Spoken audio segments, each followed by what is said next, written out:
El Ministerio del Interior ha señalado en las últimas horas que es posible prevenir los homicidios aquí en el Uruguay, incluso a corto plazo. A todo esto, el gobierno habla de éxito en algunas áreas, mientras, por ejemplo, se volvió a registrar un aumento en los homicidios y se señala que se debe al conflicto que mantienen algunas bandas criminales aquí en la capital.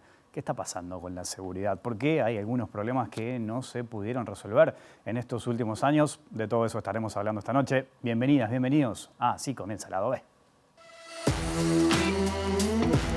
El trabajo de Emiliano Rogido y de su equipo sugieren, por un lado, la mediación con grupos criminales y planteó justamente, ustedes lo escucharon, uno de los modelos a seguir es el de Cure Violence, que es aquel con el que estamos negociando.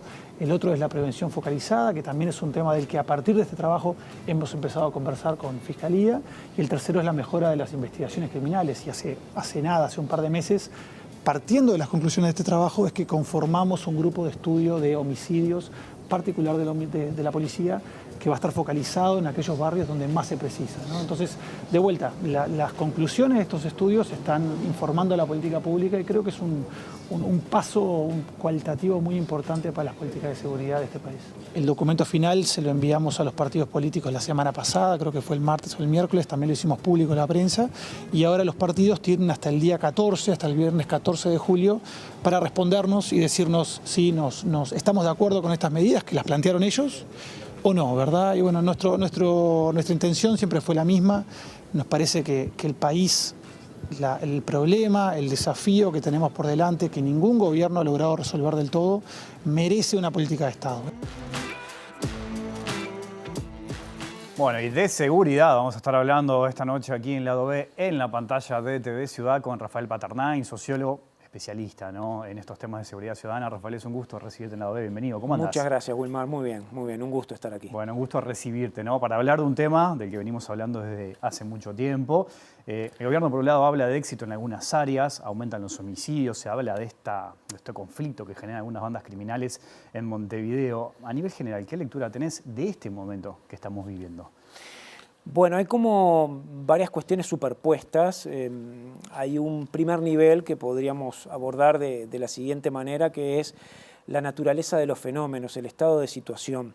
Que siempre, por supuesto, para entender el estado de situación, los países y las sociedades deben contar con buenas herramientas de monitoreo y evaluación, que este es un déficit que tenemos muy marcado en el Uruguay, porque seguimos sin tener datos medianamente consolidados, datos de consensos, investigaciones que de alguna manera vayan abonando las distintas lecturas, pero a partir de la información que hay disponible, a partir del cruzamiento de distintas fuentes de datos, uno puede llegar a la conclusión que ya transcurrido y dejado atrás el escenario de la pandemia, el Uruguay mantiene una serie de características estructurales de mediana duración y de larga duración más o menos incambiadas, ¿no? Es decir, el delito medido, los delitos medidos por la intensidad y la gravedad de la victimización, por las tasas de homicidio, por la prevalencia de determinadas situaciones, por el impacto y la presencia que las armas de fuego tienen en manos de la sociedad civil como elemento de reproducción, por los niveles y la situación crítica a nivel del funcionamiento del sistema carcelario, por los propios indicadores de percepción social, ¿no?, por los propios indicadores que ya se reflejan en las encuestas de opinión, por esa temperatura anímica y emocional en los barrios o en distintos barrios o en algunos barrios problemáticos. Es decir, no hay elementos concluyentes como para pensar que desde el punto de vista de los problemas y las raíces de los problemas estemos en un escenario muy distinto al que teníamos y que se ha dado una configuración, diría que en la última década, ¿no? Eso por lo menos, es decir, uno no puede decir que hay un cambio estructural en alguno de los componentes asociados a la problemática de la violencia y la criminalidad. Me quedo con algo que mencionaste ahí al pasar, ¿no?, porque uno cuando habla de prevención de delito, de homicidio, puede perfectamente preguntarse o enfocar a la cantidad de armas que hay en el país, ¿no? ¿No hace falta un debate o encarar ese tema acá en el Uruguay? Por supuesto, esto es un largo problema.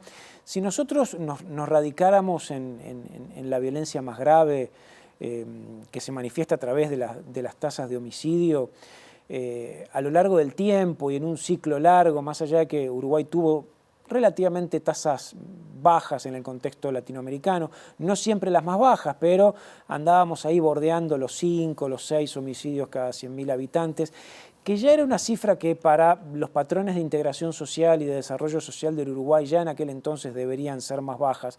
Bueno, hoy estamos en el doble, a veces un poquito más del doble de esas tasas, en un proceso que ya lleva una década.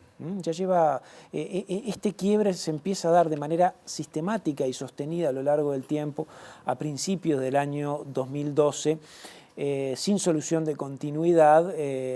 Y bueno, ahí ha habido tiempo suficiente como para un encuadre de política mucho más ambiciosa, para estrategias preventivas, para poder identificar esos factores de riesgo que de alguna manera están accionando el fenómeno del homicidio, que lo tenemos muy consolidado, que puede tener algunos momentos de variantes internas en términos de algunas dinámicas que son más prevalecientes en un momento o menos prevalecientes en otro, pero tenemos un elemento que no nos toma de sorpresa en el Uruguay, que ya cambió la configuración de los homicidios en el Uruguay, que nadie puede decir que esto ha llegado a ser relativamente poco y que estamos ensayando, ¿no? Entonces, ahí lo que tenemos es una distancia entre la naturaleza del fenómeno y la respuesta en materia de política pública, que es muy paradójico aparte, porque la temperatura política y el nivel de discusión política que tenemos en Uruguay con este tema es muy intenso.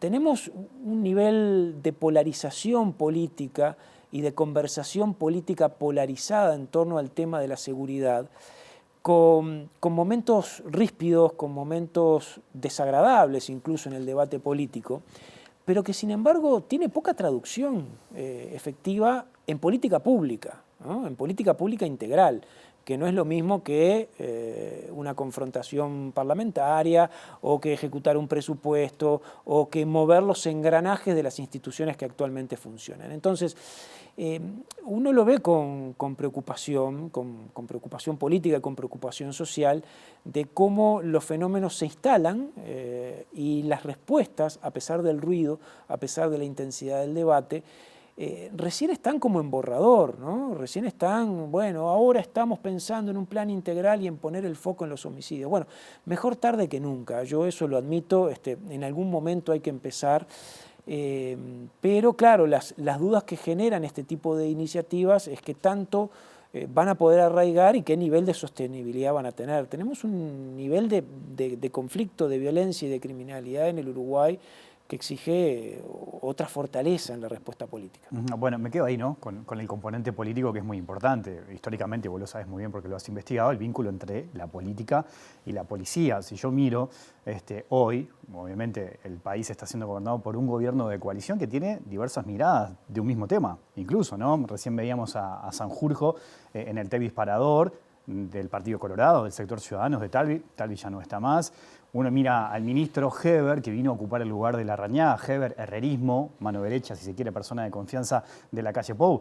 Pero dentro de la coalición se encuentra con Cabildo Abierto, que tiene una mirada muy particular también de los temas de seguridad. Quedó en evidencia en este equipo que trabajó, liderado por Sanjurjo, con referentes de todos los partidos políticos. ¿Cuánto condiciona eso, no? Este gobierno de coalición tan diverso al momento de desarrollar un plan de seguridad. No, sin duda que mucho. O sea, nosotros tenemos quizá desde el año 2005 hasta la fecha lo que podríamos llamar una polarización política en materia de seguridad, una dialéctica polarizada que supone el eje entre gobierno y oposición a partir de estas problemáticas. Entonces, gobierne uno o gobierne otro, de alguna manera en el centro de la discusión está la problemática de la seguridad.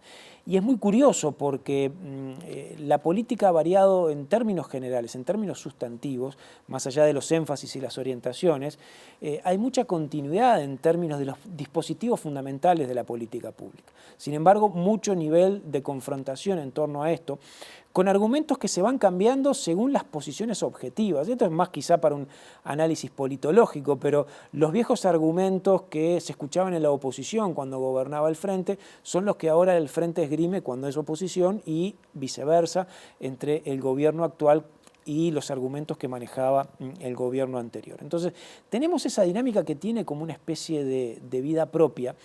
que es muy difícil de romper, pero que por supuesto a nivel de las coaliciones de los gobiernos, a nivel de las agendas de los gobiernos, también tienen sus dinámicas. En los periodos pasados, dentro del espacio de la izquierda, dentro del gobierno de la izquierda, también había niveles de confrontación o por lo menos niveles de disputa en torno a la orientación de la política. También había en algunos momentos algunos emergentes de políticas que iban hacia un lado más promisorio y después tenían como su regresión. Son vaivenes más o menos esperables y me parece que tal vez con algunas características quizá un poco más intensas o más desnudas o más descarnadas, le está pasando también al oficialismo actual, a la coalición o al gobierno, que de alguna manera ha tenido una agenda más o menos incambiada desde que asumió. Uno podría decir que es una agenda que no necesariamente supone una política integral, pero es una agenda que, pasado el contexto de la pandemia, empieza a no dar resultados o a tener unos problemas de déficit de resultados muy grandes, lo cual le genera un problema político allí muy claro, que obliga a algunas cuestiones, o por lo menos que tensiona la interna de la coalición. Esto en la última interpelación se vio muy claro. Quizá no haya antecedentes, habrá que repasar un poco y hacer memoria en todo el ciclo democrático de un ministro del Interior que haya tenido problemas como tuvo el ministro actual en términos de respaldo político, más allá de que finalmente sorteó el escollo, pero con una dificultad dentro de su espacio político muy marcada, ¿no? Eso me parece que no es un dato para nada menor, que obviamente dificulta, ¿no?, el despliegue de una estrategia. Luego un ministro que por lo menos anuncia que no en lo inmediato, pero en breve, producto de la dinámica electoral, dejará el cargo cuando él lo considere necesario, lo cual también es una señal que deja a esta iniciativa de política integral o de discusión multipartidaria, que ya empezó tarde, porque se anunció sobre finales del año pasado y también en un contexto muy particular, la deja en una situación, si ya de por sí al principio o el año pasado cuando esto comenzó, las dudas en torno a su sostenibilidad eran grandes, yo creo que ahora las dudas son infinitamente mayores, ¿no? En el sentido de que, por lo pronto, y para poner un ejemplo simplemente, repasando la rendición de cuentas, el proyecto de rendición de cuentas que entra o que entró ya al Parlamento para su discusión, no hay nada de este proceso de acumulación, absolutamente nada que pueda materializarse en esta rendición, por lo menos para garantizarse algunos recursos. Yo no digo todo el programa o todas las medidas, no necesariamente todas tienen que pasar por un proyecto de rendición de cuentas y habrá tiempo quizá en lo que queda del periodo para esto, pero no entró nada. Para garantizar algunos recursos mínimos. La agenda es muy débil en materia de seguridad, yo diría extremadamente débil, lo que el gobierno muestra en materia de discusión para esta rendición de cuentas. Entonces, claro, cuando uno analiza ese escenario y también analiza y pone en consideración las necesidades y las urgencias que el país tiene, bueno, estamos con muchas limitaciones, que implica también ver un poco la perspectiva de cómo se sortea el ciclo electoral y cómo se puede desembocar en un nuevo ciclo de gobierno que puede incorporar visiones infinitamente más ambiciosas, que además, dicho sea de paso, tampoco van a ser sencillas de ejecutar y de dar resultados en el corto plazo. Hemos escuchado más de una vez, al momento de encarar los temas de seguridad, que se dice, ¿no? Bueno, hay que potenciar a la policía, hay que designarle mayores recursos a la policía, hay que centralizar distintos elementos en la policía. ¿Qué mirada tenés sobre eso? Bueno, yo ahí veo una de las primeras dificultades. Las políticas de seguridad en el Uruguay en los últimos 30 años han tenido dos rasgos esenciales. La primera, la inclinación hacia la demanda punitiva, el aumento de las penas, como un recurso que quizá estuvo algo suspendido, un poco allí en stand-by entre el 2005 y el 2010, pero después del resto del ciclo democrático, el ejercicio del derecho penal a través de las medidas simbólicas del aumento de pena o el ajuste de las penas o las restricciones en términos de los institutos liberatorios a nivel de las cárceles, ha sido como una constante y como un recurso de política criminal con sus variantes. Y lo otro que ha sido también muy claro es la centralidad que la policía juega en materia de una estrategia de seguridad. la policía en Uruguay ha recibido un fortalecimiento muy grande. Tiene una centralidad política muy grande dentro del sistema de seguridad. Ocupa una porción también muy significativa del esfuerzo fiscal que el país hace. Es una policía muy grande en términos comparados. Tenemos en el Ministerio del Interior, más allá de que no todo es policía, pero por encima de los 30.000 funcionarios.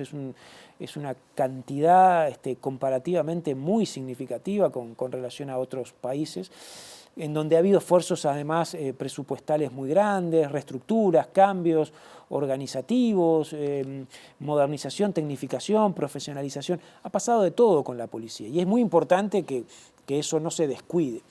Pero el problema es que la política de seguridad ha quedado prácticamente como sinónimo de la acción de la policía. Y la policía es un actor importante, es un actor muy importante, pero no es el único actor decisivo en términos de lo que es una política de seguridad que puede impactar sobre los factores estructurales que reproducen las dinámicas de la violencia y la criminalidad. El propio documento multipartidario que el gobierno pone a consideración en sus considerandos primeros y en su fundamentación, reconoce esto que estoy diciendo, que de alguna manera, en términos sustanciales, la policía es un actor limitado, que la policía es un actor con una capacidad relativa para poder trabajar sobre aquellos factores de riesgo que en sociedades como las nuestras están explicando o están moviendo las causas de la violencia y de la criminalidad. Entonces ahí tenemos, desde mi punto de vista, y esto es una larga posición porque puede muy malinterpretarse, lo primero que hay que hacer es que la agenda de seguridad y la discusión política y pública sobre la seguridad debe descentrarse del actor policial. Debe dejar de tomarse prácticamente como un sinónimo. Cárcel y policía, los instrumentos privilegiados. Lo que no quita, al descentrar eso, obviamente supone generar una agenda, sobre todo una agenda de carácter preventivo, diría que hasta una institucionalidad política en términos de gobiernos muy distintas a la que tenemos actualmente en el Uruguay, que ya de por sí es un programa de gobierno, ¿no? Y al mismo tiempo, porque esto no es contradictorio, porque una vez se dice estas cosas y rápidamente lo primero que salta en el debate es que estas son posiciones antipolicía o contrarias a la policía, sino lo que estoy diciendo es todo lo contrario. La policía debe ser un actor importante, debe complementar y debe analizarse y someterse a las transformaciones institucionales que también el país requiere y necesita. O sea, estamos lejos de tener la policía que el país necesita, los niveles de profesionalización que la policía necesita, los niveles de encuadre político y de gestión política que la policía necesita. Se iniciaron reformas, se iniciaron transformaciones, hay un cierto fortalecimiento presupuestal, pero estamos lejos de laudar cuál es el modelo de gestión policial. Porque una cosa es la policía, otra es efectivamente qué hace la policía, qué puede hacer la policía y cómo lo hace. Estamos muy lejos y yo creo que ahí también la cuestión de las herramientas del conocimiento, poder evaluar, poder medir el trabajo policial, poder estudiarlo, poder discutirlo, poder abrirlo, es uno de los desafíos políticos y democráticos más importantes que el país tiene entre manos. Entonces, hay que centrar el debate en ese doble escenario. La agenda de seguridad debe descentrarse de la variable policial, pero al mismo tiempo la policía como institución debe estar en el centro de las preocupaciones en términos de un programa de reformas profundas. Desde el Ministerio del Interior se señala que se puede prevenir el tema de los homicidios a corto plazo, ¿no? Y allí también Sanjurjo apuntaba a una de estas medidas de las que se habló mucho, los interruptores de violencia, estos referentes barriales que podrían trabajar en ese sentido. ¿Qué mirada tenés sobre eso? Bueno, a ver, sí, claro que el homicidio es un fenómeno que entra dentro de una ecuación de prevención. Uno, por supuesto, no puede prevenir quizá un homicidio en particular, o sea, algo que ocurre en un lugar determinado, con determinadas características, a cierta hora y con ciertas dinámicas, por supuesto que no, ¿no? Es muy difícil poder hacer ese tipo de prevención o de anticipación individual de una manifestación. Pero el homicidio tomado en su globalidad, que además el homicidio no es todo homogéneo, tiene sus características y sus dinámicas, puede habilitar un abordaje de inteligencia preventiva, por supuesto que sí. Y puede haber estrategias que lo limiten o que lo reduzcan en corto plazo, en mediano plazo. A veces poder tener un un proceso de reducción modesto de 5%, 7%, 8% de manera sostenida a lo largo del tiempo ya es un avance, que es efectivamente lo que no hemos tenido en el Uruguay justamente en esta última década. Y ahí, yo ahí tengo una posición, bueno, ahí está este programa que el gobierno plantea, que uno puede tener como ciertos reparos, sobre todo reparos conceptuales en torno al modelo que está detrás. Yo lo que diría que acá hay que hacer ejercicios permanentes de experimentación, en el buen sentido, de ensayar las estrategias más variadas que se puedan y con cierta rapidez. Probar y evaluar. Seguramente esto, pero puede haber combinación de otras cosas, combinación de cosas múltiples al mismo tiempo. No vamos a tener una reducción sostenida de los homicidios con los niveles de armas de fuego que tenemos en la sociedad en el Uruguay, claramente. Entonces, el homicidio también en algún punto, no en su totalidad, pero en algún punto tiene que ir vinculado a políticas de desarme civil, a políticas de regulación del mercado de las armas de fuego.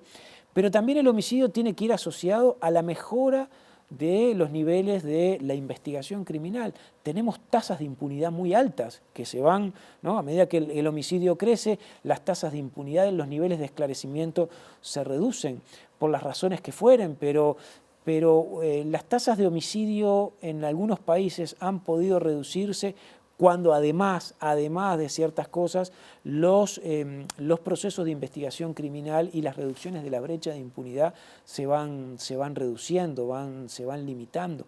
Entonces, cuando uno plantea el homicidio, debe plantearlo en diversos escenarios, programas focales sobre factores de riesgo en términos de adolescencias y de juventudes mucho más expuestas a esto, programas de intervención para la resolución de conflictos, programas de mediación que podrán ser estos, que podrán ser otros, mayor nivel de involucramiento y de inversión en programas territoriales con algunas dinámicas.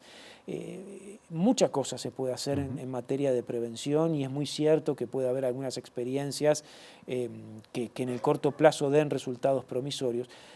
Pero eso no tiene un único programa, puede tener varios, esos programas deben combinarse, hay que experimentar mucho y hay que tener mucho mecanismo también de evaluación y de impacto de muchas de estas medidas. Todo eso requiere musculatura política institucional, porque no es la voluntad de un programa, ¿no? de estar en un plano, en una estructura.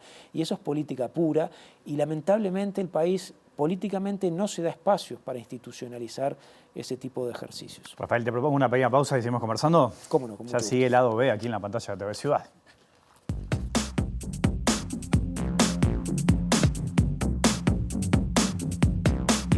Seguimos en el lado B aquí en la pantalla de TV Ciudad conversando con Rafael Paternain. Rafael, uno cuando habla de seguridad, ¿no? Automáticamente piensa en las cárceles. En las cárceles tenemos un problema grande, casi 15.000 personas. Digo problema porque cuando uno analiza la población carcelaria se encuentra con jóvenes, ¿no? Pobres, muchos analfabetos y muchos con problemas de adicción también.